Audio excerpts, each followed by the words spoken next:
amante de livros e bolos. Bem-vindo a mais um Vivendo e Escrevendo. E no Vivendo e Escrevendo de hoje temos resenha. E a resenha vai ser desse suspense chamado O Homem de Giz, de C.J. Tudor, da editora Intrínseca.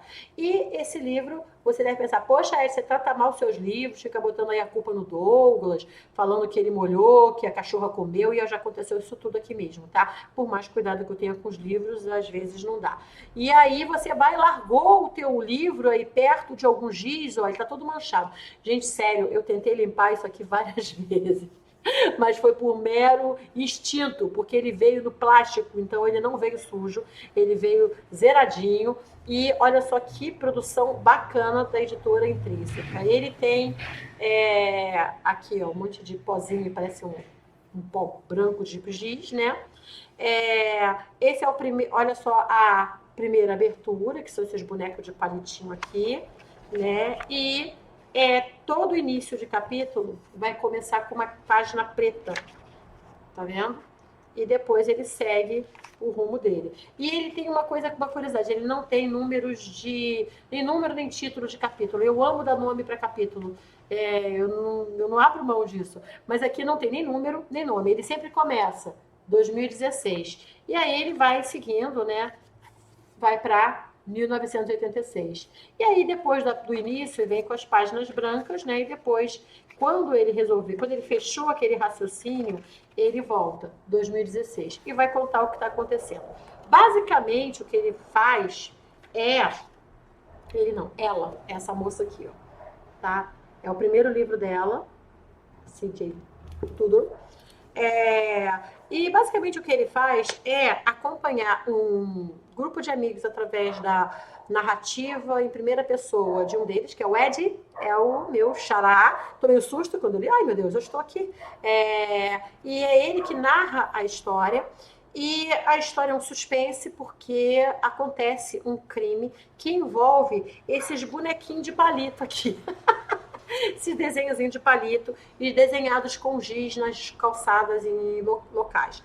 Esse grupo de amigos que se encontra em 86, eles têm suas características bem definidas, né? São 5 amigos, uma menina, 4 meninos, e ele é tudo pelo ponto de vista do Ed, e eles criam essa linguagem peculiar de desenhar, cada um tinha uma cor de giz, e eles desenhavam bonequinhos de giz que tinham esses bonequinhos palito na calçada de cada um quando eles queriam mandar um recado.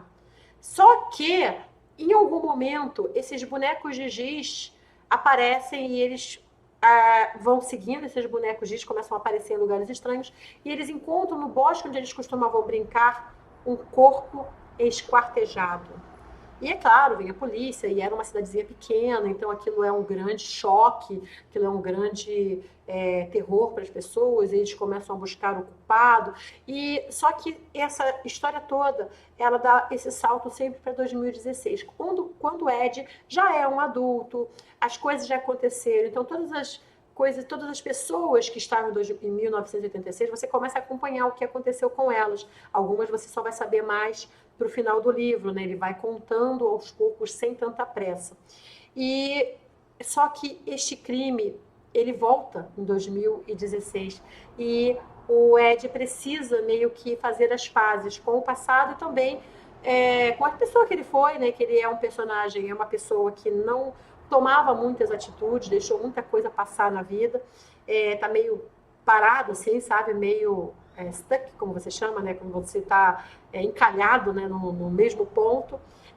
E aquele crime, né? Que meio que ele sabe que não está bem resolvido. E ele mesmo começa a investigar, porque coisas começam a acontecer, porque esses bonecos de giz loucos começam a aparecer de novo na cidade, né? Então ele volta e ao mesmo tempo, conforme as coisas vão acontecendo lá em 1900, tanto em 1986 quanto em 2016, acontece às vezes alguns encontros espirituais bem sinistros, bem à la Stephen King, assim, inclusive ela tem uma pegada muito Stephen King, deu para reconhecer bastante, né, porque eu gosto inclusive do Stephen King, mas eu reconheci um bocado. E ela também tem uma pegada meio Stranger Things, meio Steven Spielberg, aquela coisa assim de garotos numa cidadezinha na década de 80 com bicicletas, com gangues, fugindo de bullying, resolvendo suas coisas. E uma coisa legal do livro é que ele foca muito no emocional e na vida, nas pequenas coisas dessas crianças, porque não é porque são crianças que elas não têm segredos, que elas não têm sentimentos fortes, que elas não carregam segredos às vezes para a vida toda. E coisas que acontecem não só com elas, mas com os pais, com as pessoas no entorno e como aquilo vai afetando a vida delas. Eu achei isso muito bonito. Não é um livro especialmente poético. Tá? Não é um livro assim que eu diga, uau, puxa, como foi, por exemplo, Querida Companhia Aérea, que eu sorteei bem recentemente, que era muito lírico, muito poético, uma escrita assim fantástica. Esse aqui não é, ele é uma escrita mais fluida, tanto que eu li em 4 dias. Eu tive muito tempo livre nesses 4 dias, então eu pude ler bem direto, né, sem ter que parar muito, então eu consegui ler muito rápido. Mas ele é um livro que ele flui rápido, e por ele ter um mistério, por ele ter um suspense, uma coisa que você precisa saber, você é instigado a continuar lendo. Porém, aí eu venho a parte que não é tão legal para mim. Eu não conectei muito bem com os personagens, tá? Eu não... esses garotos eram, assim, não faziam muito, eu não simpatizava com eles, sabe? E o personagem principal, que é o que narra, que é o Ed, ele tem uma característica que me irrita um pouco, que é aquela pessoa que tem a informação, mas não passa. Que ia dizer uma coisa até para a polícia, e às vezes ele não era nem criança, ele já era em 2016 um adulto, e ele tem uma informação especialmente importante, mas eu não vou falar não.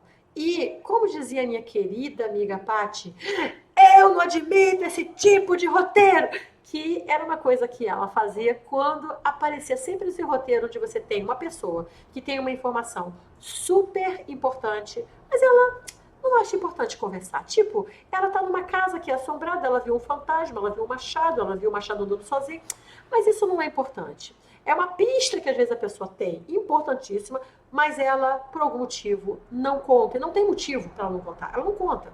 Assim, num filme, numa série, é mais complicado você explicar por que o personagem não contou, porque você não está dentro da cabeça dele. Já no livro, você está dentro da cabeça do personagem. Então, a autora, ela tenta dar uma roupagem, assim, tipo assim, não sei, o próprio personagem fala, não sei porque eu não falei. E, como eu falei, não é uma coisa que acontece uma vez, é uma coisa que acontece ao longo do livro. Ele tem informações e ele não repassa. Eu já, assim, não prejudica o andamento do livro, mas às vezes me parecia algo a serviço do roteiro. É quando você quer que a história ande para um lado, e se o personagem abrir a boca ali e contar, ela vai ter que andar para outro. Você vai mudar o que você queria fazer. Então, às vezes, me parecia um pouquinho forçado. Mas eu entendo que existem personagens e pessoas que, às vezes, simplesmente ficam paralisadas e não fazem o que tem que fazer por motivos diversos. Às vezes elas não contam, às vezes elas não falam, elas deixam as coisas passarem. E isso é uma característica deste personagem. Este é um personagem que ele vive uma vida de eternos deverias, poderias, se eu tivesse feito, se eu tivesse ido, se eu tivesse falado. Então ele é um personagem cujo remorso está na omissão. Então isso a gente entende, tá? Mas não é uma coisa que me convença 100%. É uma coisa que me chateia um pouco, sabe? Eu gosto de um personagem que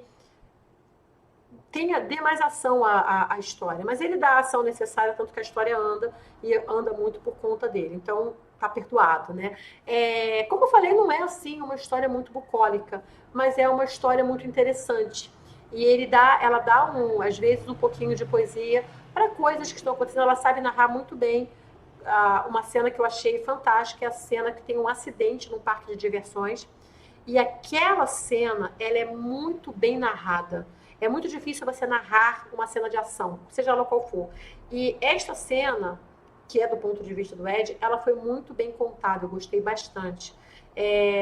Tem uma cena também de violência, de bullying, com um personagem que é o irmão de um deles, até o irmão de um desses do grupo, que contra o Ed. E também foi muito bem narrada, foi muito bem contada. Em geral, como eu falei, eu não conectei com os personagens. Eu gostei do livro, eu achei o livro bem bacana, flui bem, convence no final, tá? Ele dá suas explicações, tem um fechamento interessante, mas os personagens em si, eu não achei adoráveis. Não são personagens que eu adorei, que eu falava assim, poxa, que legais esses personagens, que bacana, me conectei, entendi. Não, mas são personagens que eu respeito. Eu aprendi a respeitar esses personagens ao longo. Acho que eles, como crianças, eles não eram gostáveis, eu acho, tá? Sou eu. Eles não eram como as crianças de Stranger Things, que todo mundo ama. Não, eles não eram tão amáveis assim, tão adoráveis, tão... quando adultos, eles se tornam, alguns deles, né, se tornam um pouquinho melhores, mas a princípio eu não curti tanto os personagens, não são pessoas que eu gostaria de conhecer, não, sabe? São pessoas que você só acompanha na história e fico feliz que eles estejam por lá mesmo, ok? Então, essa foi a minha crítica e resenha de O Homem de Giz, de C.J. Tudor. Ela tem outros... Ela tem, inclusive, um dos mistérios, eu saquei logo de cara, tá? O primeiro mistério do livro, eu já sabia qual era. Aí, no final, é o último mistério que ele revela. Aí eu falei assim, já sabia desde a hora que eu li o mistério. Já sabia. Assim. Então, ele não foi... Ou ela não quis esconder, ou foi fácil de perceber, tá? Ela tem outros livros, ela tem O que Aconteceu com Annie e As Outras Pessoas e Garotas em Chama. São os outros livros dela, tudo é intrínseco, imagino que com a mesma produção bonita que eles fizeram com este aqui. A princípio eu não devo ler, não por enquanto, porque eu não me apaixonei por esse livro, tá? E é um dos motivos pelo qual, apesar da linda produção, achei a produção maravilhosa, gente, é uma produção que, assim, pô, merece estar na estante, tá? Parabéns, Intrínseca, que produção bonita. Eu vou doar, tá? Então, se você está interessado, gostou da história e quer ler esse livro, quer receber ele sem custo na sua casa, eu te mando. A única diferença é que eu já o li, tá? Então, meus olhos já passaram por ele, mas esse, então, eu não fiz nenhuma anotação, ninguém jogou água nele ainda, então nem o cachorro mordeu, tá? Ó, novíssimo, tá? E se você tiver a fim de receber, é o de sempre, você vai se inscrever no canal, dar uma curtida no vídeo e você vai lá, tá aqui na descrição e no comentário tem, no edmanfio.com, tem lá como você se inscrever na minha mailing com o seu e-mail, o seu melhor e-mail, tem que ser o e-mail que você abra, tá? E aí o que vai acontecer? Daqui a alguns dias eu vou mandar um e-mail pra galera que se inscreveu, para todo mundo que estiver na minha mailing de livros, que é o circulodefantasia.com. Então, todo mundo que estiver nessa mailing vai receber, dá uma olhada no teu spam para ver se você não recebeu. E aí vou estar fazendo uma pergunta. E depois você vai responder essa pergunta. Quando eu já tiver lá um número legal de pessoas, não precisa ser muita gente não, eu vou fazer o meu sorteio analógico deste livro, junto com nossos marcadores, tarará, e você vai receber. Quer dizer, você não, a pessoa que ganhar vai receber na casa dela sem custo nenhum, tá bom? Então, me diz aí o que você achou, se você leu, se você curtiu a ideia, e a gente se vê no próximo vídeo. Um super beijo e não esquece, se você quer ajudar o canal a crescer, compartilhe o canal, o vídeo, a ideia com colegas que gostem de livros. Eu continuo lendo Limiar, aqui eu não sei quando você está vendo isso, mas continuo lendo livros, então existe também a parte de leitura e você pode também me ajudar comprando qualquer livro da Linhas Tortas, tanto na linhastortas.com quanto na amazon.com.br. E se você quiser ajudar o canal propriamente dito a continuar fazendo as coisas, fazendo resenha, fazendo tudo que eu estou fazendo aqui, fazendo mais, né, que eu estou fazendo por enquanto 3 vídeos por semana, quiser fazer mais, você pode fazer um Pix em qualquer valor, a chave também está aqui na descrição do vídeo e nos comentários fixado. Um super beijo, até a próxima.